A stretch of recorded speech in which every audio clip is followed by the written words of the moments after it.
AGS entertainment నిర్మాణంలో ప్రదీప్ రంగనాథన్ హీరోగా అశ్వత్ హరిముత్తు తెరకెక్కించిన return of the dragon trailer release అయింది. ఫిబ్రవరి 21న ఈ చిత్రాన్ని భారీ ఎత్తున విడుదల చేయనున్నారు. ఈ చిత్రాన్ని Kalpathi yes అఘోరం, Kalpathi yes Ganesh, Kalpathi yes Suresh నిర్మించారు. ఓరిదేవుడా సినిమాతో గుర్తింపు తెచ్చుకున్న అశ్వత్ మునిముత్తు దర్శకత్వం వహించారు. తెలుగులో ఈ చిత్రాన్ని మైత్రి మూవీస్ విడుదల చేస్తున్నారు. కోస్తాంధ్రలో పూర్వీ పిక్చర్స్ రిలీజ్ చేస్తున్నారు.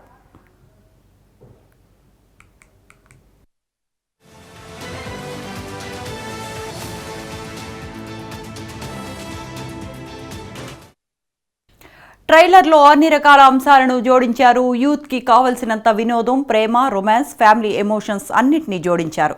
ఇంజనీరింగ్లో 48 బ్యాక్లాగ్లు పెట్టుకున్న హీరో కాలేజ్లో పని పాట లేని గాలికి తిరిగే ఓ కుర్రాడిగా కనిపించాడు.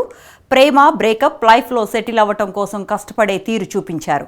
ఫ్యామిలీ ఎమోషన్ను కూడా ట్రైలర్లో చూపించారు.